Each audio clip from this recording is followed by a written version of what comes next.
Are you curious about the heart of Lincolnshire? Join us on a captivating journey through this enchanting county, from the bustling streets of Barton to the serene landscapes of Bourne. We delve into the essence of Lincolnshire, from the characters, the art and the hidden gems waiting to be uncovered. Our guests are the heartbeat of Lincolnshire Live's Natters. You might not know them yet, but their stories will resonate with you. From artists to historians, from farmers to poets, we celebrate the diverse voices of Lincolnshire. So whether you're a local or a curious traveller, tune in, let's unravel the tapestry of Lincolnshire together.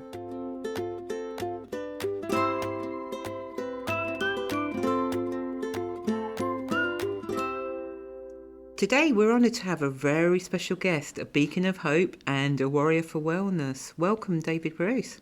Thank you for having me. That's all right. David's not just an advocate, he's a testament to the power of vulnerability and the strength found in community. He's dedicated his life to breaking down barriers and illuminating the path to mental health advocacy. I like that, illuminating, because it's another way of sort of shining a light on what you do and stuff. And to start with, tell me a little bit more about you. Tell me about David. Okay, David. So David's 41. I live in rural Lincolnshire. I grew up in South Yorkshire. From a very young age, I had a passion for supporting my community. It all started, when I was about 8 or 9 years old at a place called Chislett Youth Centre. Chislett Youth Centre. Is that in Yorkshire? It is, yeah. It was founded by a man called Mr. Chislett, who also had a passion for community advocacy. That's convenient. Absolutely. Yeah, 8 years old, and they developed a scheme for young people to support the younger generation. So we would just sit alongside the youth workers who were supporting the juniors and just maybe fetch and carry some paint, get a drink and so on. Anyway, fast forward, got to 16 at the age where I could, train to go into that type of field, train to do youth work and continue to support in my community. Fast forward a few years, I did have a gap, I'm not going to lie. I had a gap year, decided to work in a bar, and 7 years later I was still there. But then I got back into what I remember sitting down one day and thinking, David, let's start using these qualifications and strengths that you have. So I started working for a local church charity in Spilsby, Lincolnshire, the New Life Community Church. 15 years later, I'm still there. And how our work has just grown and developed and is no longer just a small rural town in Lincolnshire. Our work is now county-wide. Yeah, tell us a little bit about the group you've started and how that group is starting to raise awareness, because that particular group has grown and grown, hasn't it? Absolutely. So the group in question, BroPro UK, is our men's mental health and wellbeing project. It was founded 4 years ago off the back of a conversation with myself and Spilsby Town's football manager, Bob Green. I remember he approached me one day and he just said, "Do you know what, Dave? Some of our guys aren't doing so well. I just believe they need somewhere to go and talk." And my reply was, "Well, let's do something about it." So obviously, managing the community centre, we opened up on a Thursday evening, 2 hours a week, just come and play pool, darts, cards, but knowing that there's someone you could talk to should you want to. And it started there.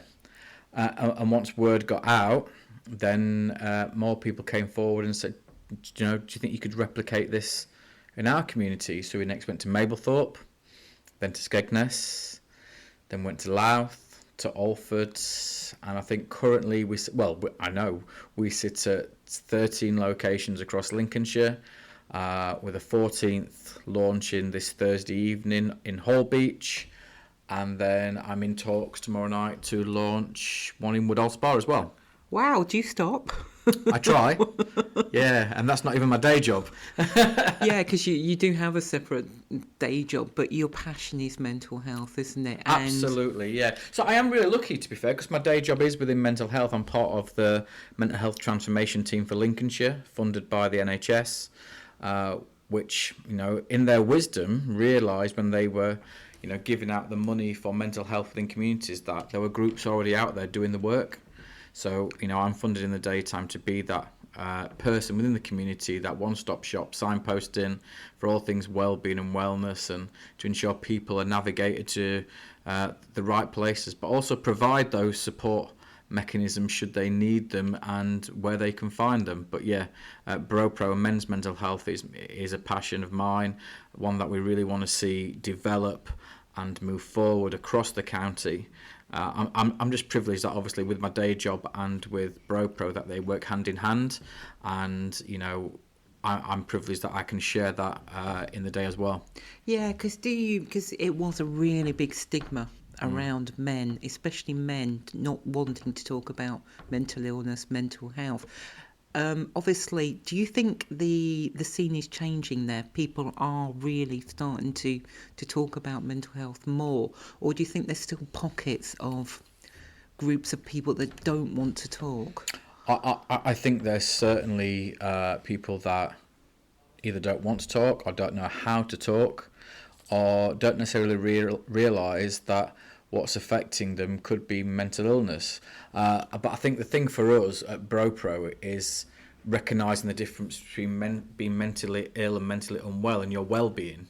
A lot of the time people's well-being is affected through isolation, grief, debt, separation, and these are not always a clinical imbalance that brings on the depression and anxiety. It's the situation that they're in.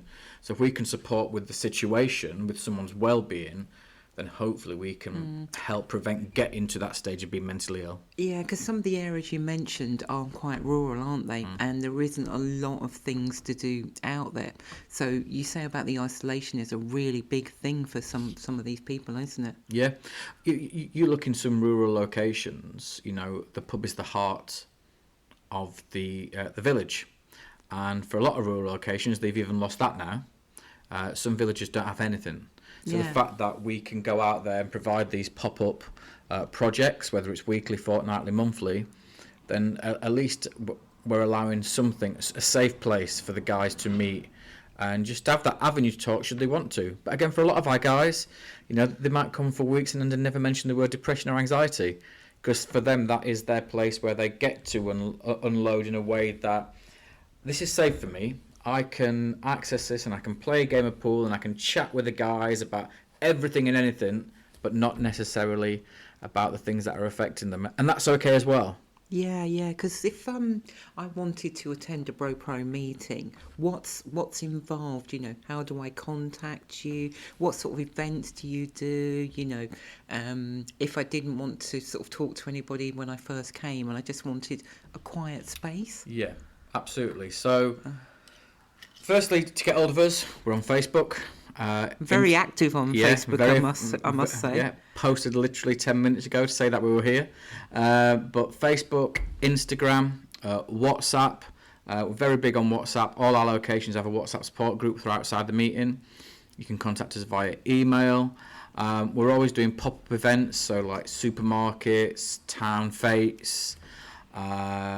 In the daytime, maybe we will attend an event on behalf of our transformation team. So again, my day job, we get to incorporate BroPro into that. So we get to share it with GPs and mental health practitioners. So again, GPs in Lincolnshire are now referring people to BroPro for their well-being. So again, the GPs will help with the clinical side, but again, that social side. That's a really good thing to have, to actually absolutely. To get the GPs to do referrals direct to a group. Yeah, wow, and that's impressive, David. And that's where the two work hand in hand. But again, like I say, for a lot of people, it's not necessarily about going down the medication route. It's about, hang on, these guys need a community. They need someone they can relate to. Now, again, going back years ago, it would have been all the guys down the pub after work, having a few pints and sharing all their problems. For some guys, alcohol is the problem. But we can still provide that place in a community centre, in a room that we hire, over a game of pool, without having the alcohol or the drugs and so on and so forth. But they've still got that sense of community as well. But yeah, there's we have posters, leaflets, banners. We try to reach people in any way we can, and hopefully through this podcast as well, we'll reach another demographic of guys. You are, like you say, you're rapidly expanding and stuff, and like some of the locations you mentioned, like Louth, Mablethorpe, and your new one that's going to be in Woodhall Spa as well. Yeah. I imagine that would be quite a good group, really, because Woodhall Spa's a nice town, but there's not sort of a lot there, is there? It's about having the infrastructure, isn't it? Lincoln, Grantham, Gainsborough, Sleaford. There's a lot more on offer, but once you start migrating towards the east, there isn't a great deal, and that's why we just try to offer something different. You mentioned about the GPs making referrals to your group and stuff. Do you think we're going to have to radically reappraise how we approach mental health and stuff? Yeah, so again, being privy to that and to what's happening with the NHS in Lincolnshire through my role as a community connector, Lincolnshire's radically changing as it is. We have social prescribing link workers now, we have peer support workers, community connectors, mental health practitioners in all our surgeries, who are working together alongside groups like BroPro in order to signpost and to support people accessing our services. Especially with the GPs within Spilsby and Skegness and Mablethorpe, that area where we started 4 years ago. If you was to go there now and you would say, do you know what, I'm not feeling so good, I'm feeling a bit low, I don't know what's wrong. Obviously, they would look at the medical side of things and ascertain why. But before you leave, they would probably say, well, actually, have you tried BroPro? Have you tried going to a wellbeing hub? Have you tried Eve, which is our sister project? So we try to ensure that the people that need to know about us so that they can signpost people accordingly to get people to the projects that are going to best support them.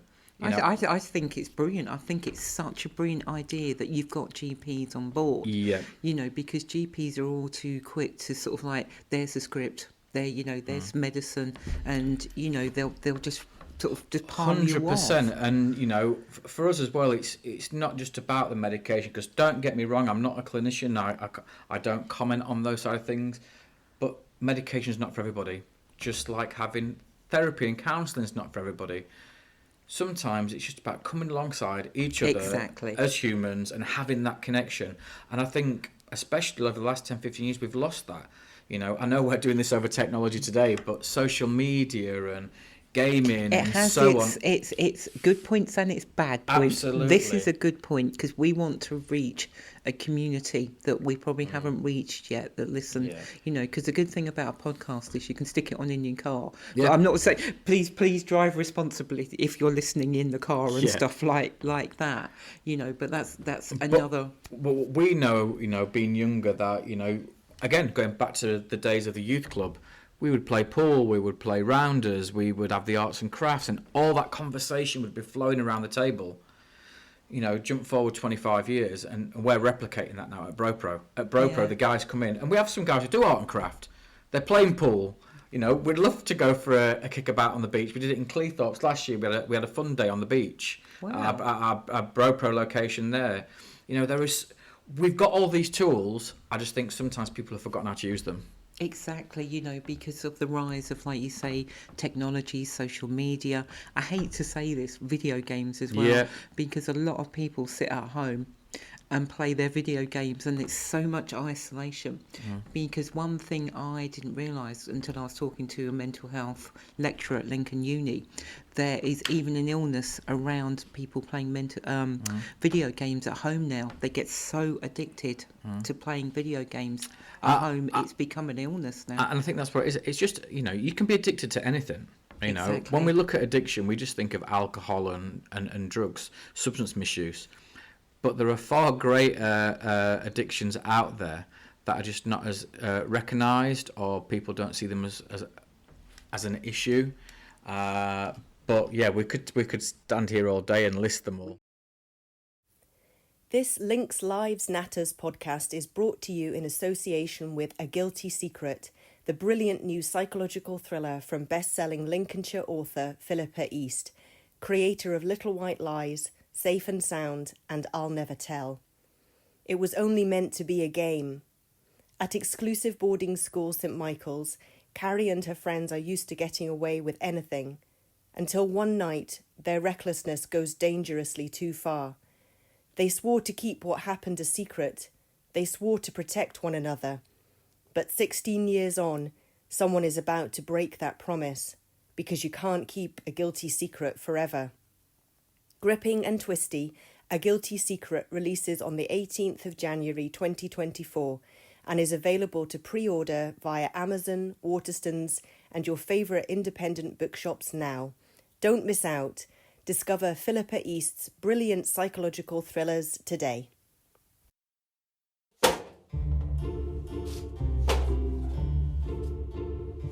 Faulty boiler leaving you brainless. Radiator making you feel cold and lifeless. Leaky tap making you feel like a...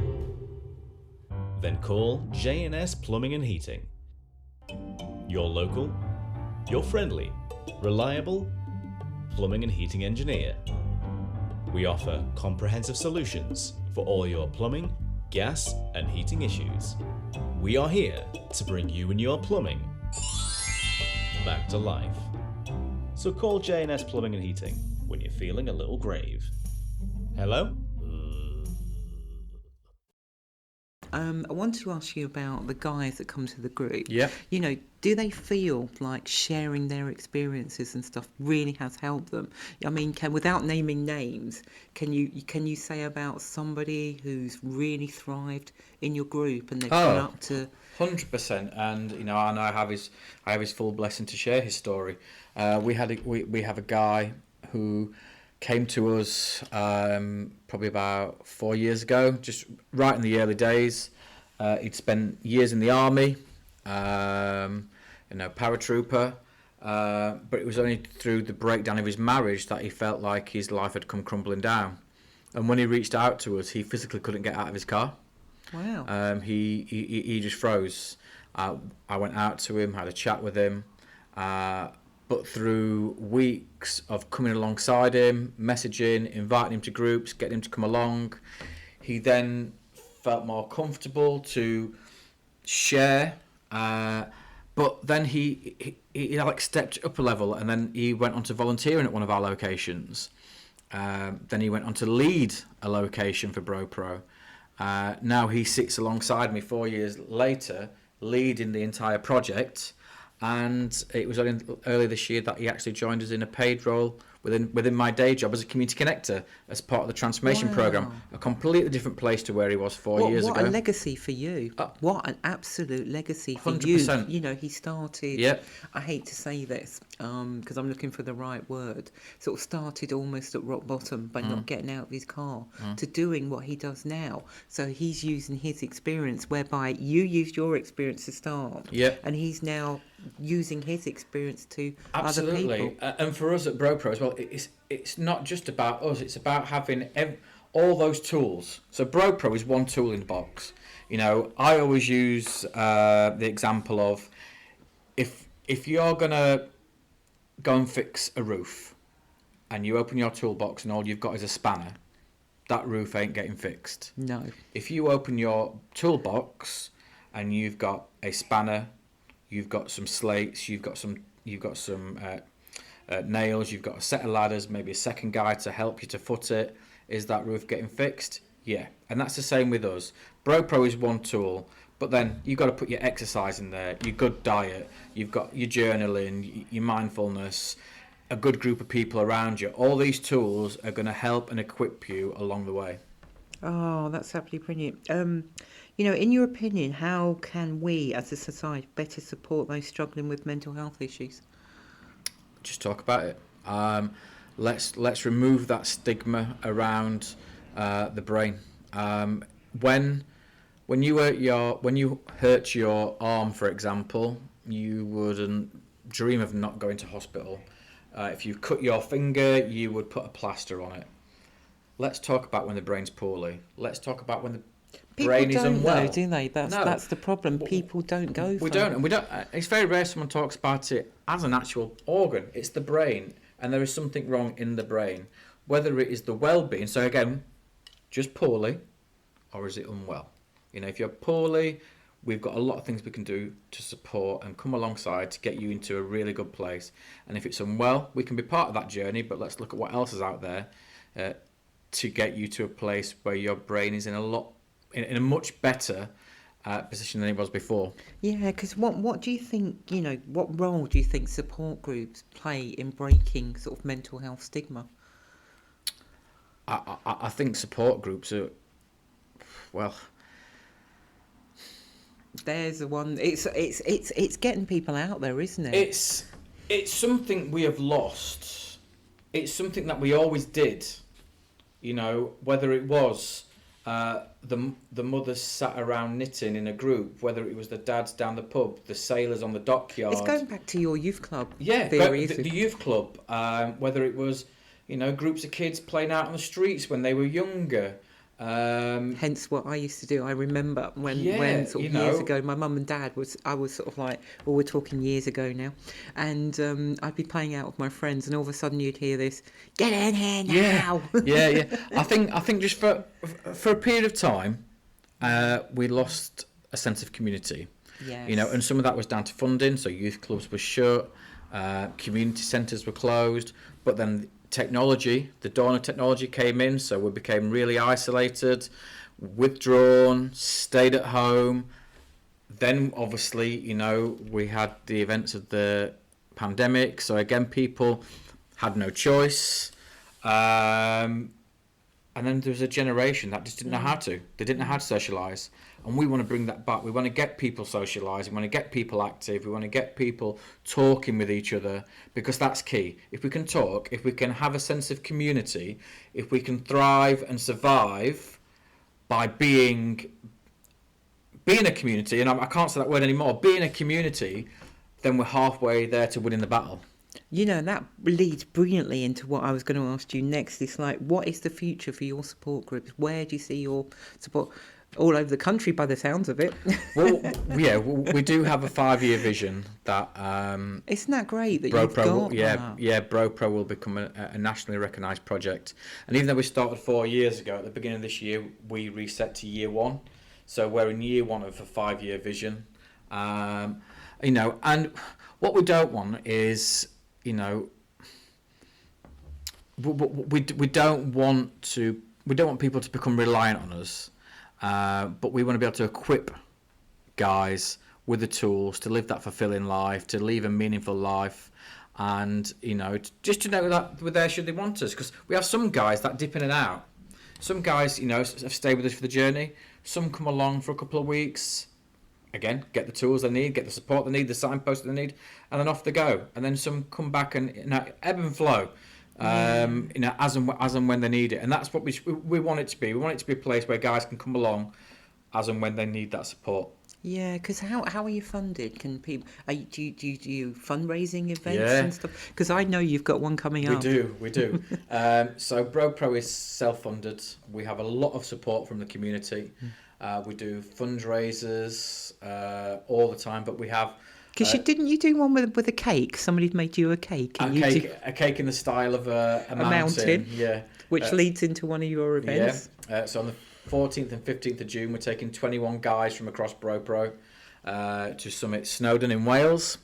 Are you doing it sort of like in the dark? Are you starting in the dark and then sing the sunrise?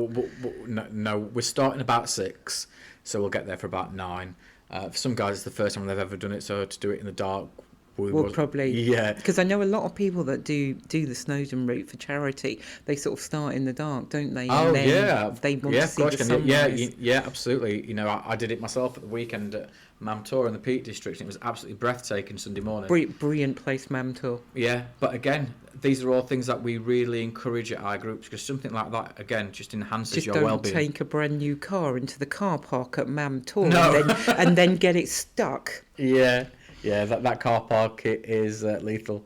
But yeah, so Snowdon, we can't wait. 21 guys will summit on the 14th and 15th of June. Last year we did Ben Nevis.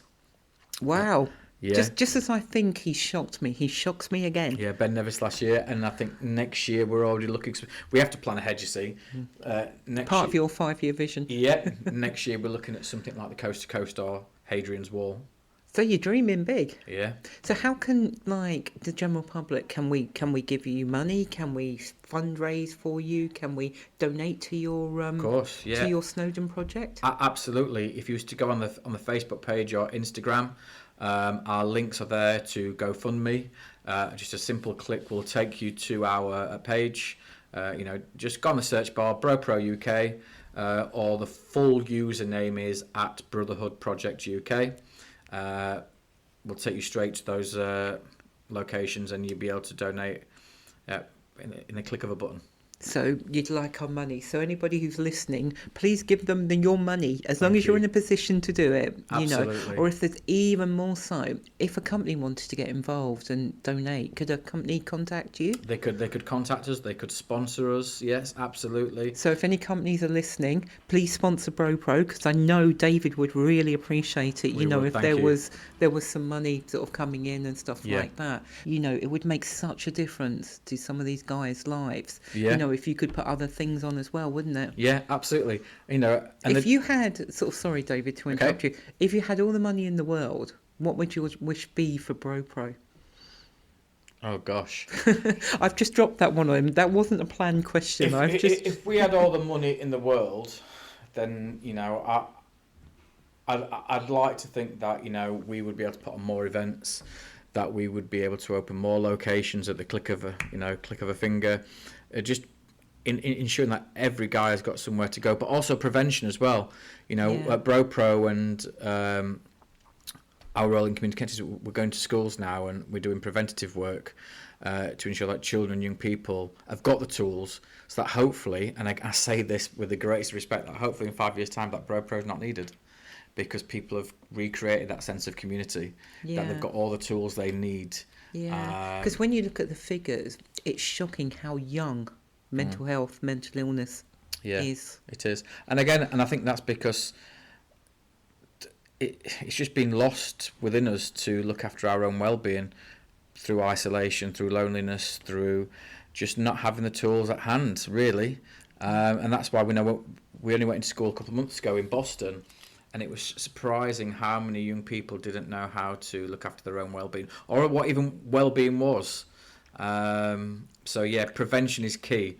So one thing, like you say, go back to your original question. If we could use that money for anything, then prevention, preventative measures, reopen youth clubs, reopen community centres. We joke about the youth club thing, but it worked, didn't it? The whole youth club. It was amazing.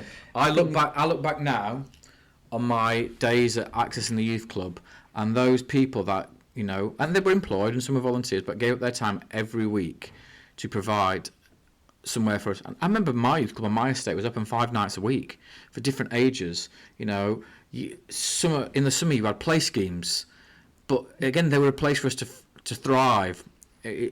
Outside playing rounders for 2 or 3 hours, or football, or it's just something that's been lost. But I believe that played a big part in my life and ensuring that I knew how to look after my well-being. That was going to be my next question, actually, for you. Okay. He's getting very good at this, actually. I was going to ask you for, personally, for you, what do you think you've learned about your own mental health when you've done all these things, Sort of like, what works for you? Do you listen to music? Do you have favourite food? Say if you're feeling a little bit stressed or a little bit down, what's your go-tos? Food, music... Because a lot of people go to music, don't they? What does a song say from the 90s? Music is the answer to the problem. But music's key. I love all different types of music. Getting outside, connecting with nature. I love my walking. I love hiking. Personally, I can't reinforce enough. Personally, for me, my faith's a big part. I'm a Christian, so my prayer life and my community. That's another community in its entirety. All those things play a big part in my life, but family, friends, again, it's that toolbox. The more I can put in it, the better my well-being is going I to be. feel a new idea coming up in his Go on then. toolbox. Go on then. He's going to have a toolbox wellness kit, aren't you? You're going to have your own A toolbox. BroPro toolbox. A BroPro toolbox. That is actually a really good idea. And it's not, actually, I've never actually thought about actually having a physical toolbox.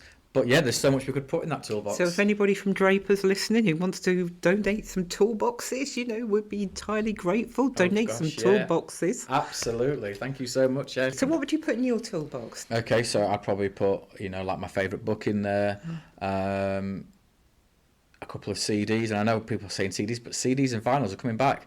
You can't always rely on the internet, the amount of times it goes down in rural locations, it's untrue. But you're saying that I live just on the outskirts of Lincoln, and our Wi-Fi is always down. Yeah, absolutely. My favourite chocolate bar.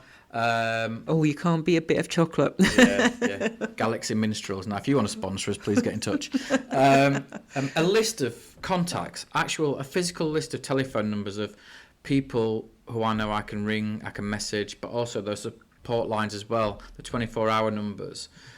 Photographs, memories. People are, stepping back. They're actually printing photos now and collecting them, either turn them into books. Again, put some of your favourite photographs in there. But another thing I wanted to sort of what does the future hold for you personally? I always knew from about 15 years ago that I was going to remain within my local community, and even though BroPro is going to take us, shall I say, nationally, which is what we hope, I never want to forget. Dream big. Yeah, but I never want to forget the community that I come from, because it's those communities that have supported us, and that's where my roots are.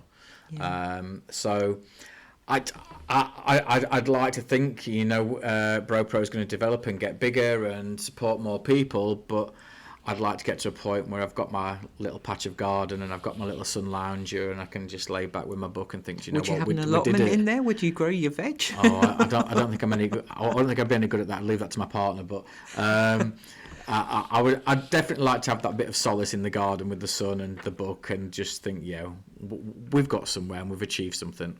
Yeah, if you just want to recap for people and stuff where they can get details of BroPro.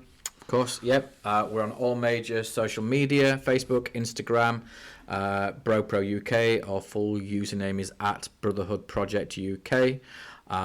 Again, once you get onto those platforms, there is the option to reach out via WhatsApp, and you can use the website Hey Lincolnshire.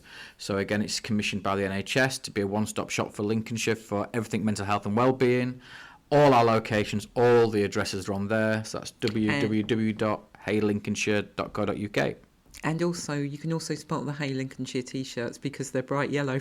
Yes, I was wearing one at the weekend. Yeah. Yes, so I was How are you, Lincolnshire? Yeah, you can't miss it. Yeah, bright yellow t-shirt because you were at the Lincoln Grand Prix, weren't you? Yeah, Lincoln Grand Prix supporting, the trust with just awareness of what's out there for people to access holistically, really, for mental health support, not just BroPro. And also, if you give a quick a link to the locations that you're in for us as well. So we currently have locations: Spilsby, Skegness, 2 in Mablethorpe, Alford, Louth, Cleethorpes, Lincoln, Horncastle, Curtin, Spalding, and currently launching in Holbeach, and then look out for Woodall Spa coming very soon. David, it's been an absolute pleasure talking to you.